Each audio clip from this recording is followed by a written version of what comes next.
When Israel was 5 years old, his father, Eleazar, was dying. On the day of his death, he said to the boy, "My child, know that the enemy will always be with you.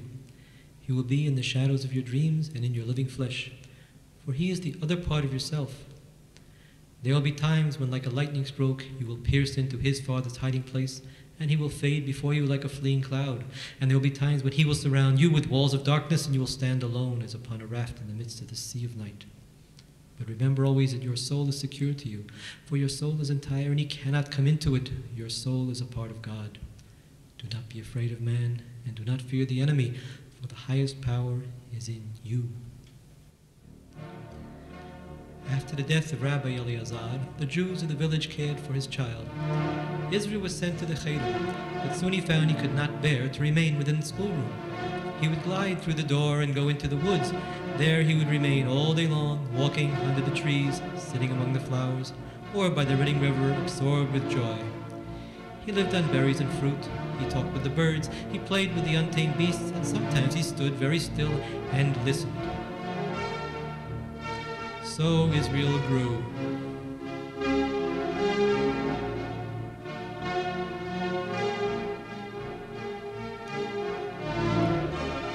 When he was 10 years old, he came out of the woods to the village of Hordenka and became a helper to the schoolmaster there.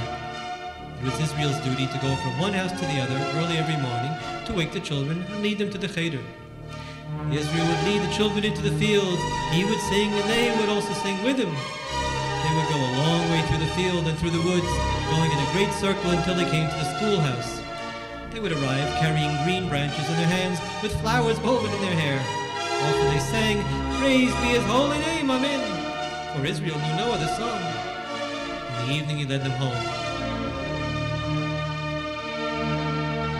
Soon the Jews of Hordenka began to feel that the children were changed. They were like no other Jewish children. Often they sang. The voices of the singing children rose like arrows upward and broke against the heavy clouds of evil that the enemy had spread over the earth.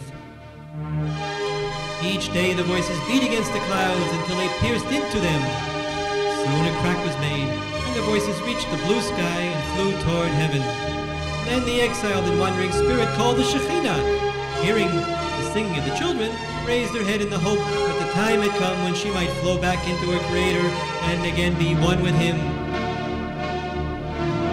But Satan rose in furious hate and strode straight into heaven. "Someone there below is interfering with my work," he cried.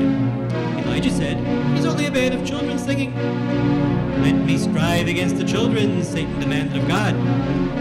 And God nodded his head, saying, "Strive." Then Satan went down to the earth.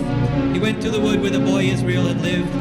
There the enemy crept over the ground, peering at every insect, crawling into the bosom of every flower.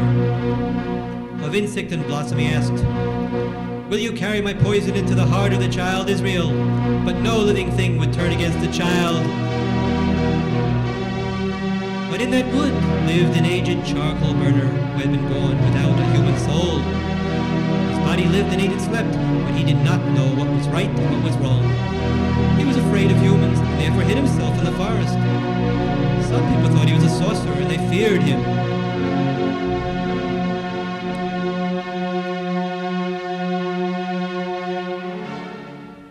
It was true that often at night a demonic power would creep into the flesh of the old charcoal burner. Then he would feel himself becoming an animal. He would crouch and sink into his four paws. His limbs would become covered with fur. Then he would be a werewolf and prowl under the trees. Those who went late into the wood were often frightened by the werewolf's groans. But none had felt his teeth. The charcoal burner's simple heart shrank under the terrible urge that made him into a werewolf. When he howled his pain and shame, he would creep under a bush and lie there panting, unable to flee himself, until at last he slept. And so the enemy found him sleeping. Satan reached his hand into the breast of the sleeping creature and took his heart out from his body. That heart he had Satan buried in the earth, and within the breast of the human werewolf he placed his own heart that was the innermost kernel of darkness.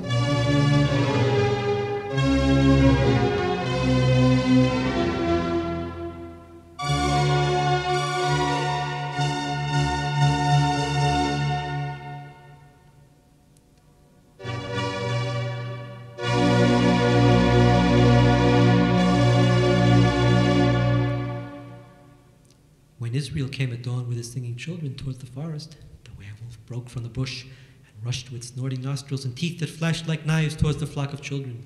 The children screamed in fright. Some fell insensible, and some ran into the forest, some into the field, some clung to each other and cried, and some were taken with fever. Then the beast came toward Israel. The boy saw the beast becoming larger. He saw the beast grow until his back was a scowling cloud arched between the heavens, and his paws clutched the whole earth. And the bloody vapor that issued from his mouth covered the rising sun.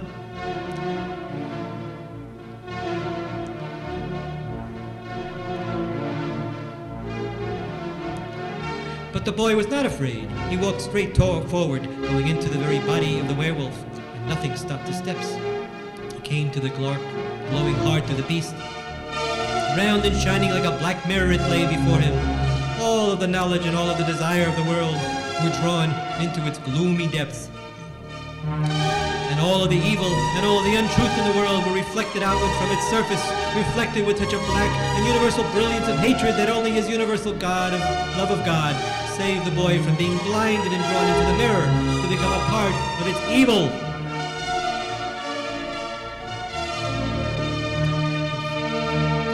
That black heart was given into his hand. He closed his fingers tightly over it. He held it fast.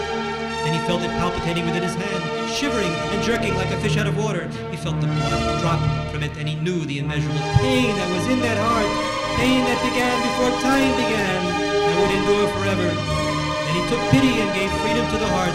He placed it upon the earth, and the earth opened and swallowed the black heart into itself. Of the day, townsfolk found the charcoal burner lying dead under the bushes in the woods. A smile of simple innocence was on his face. His eyes were closed.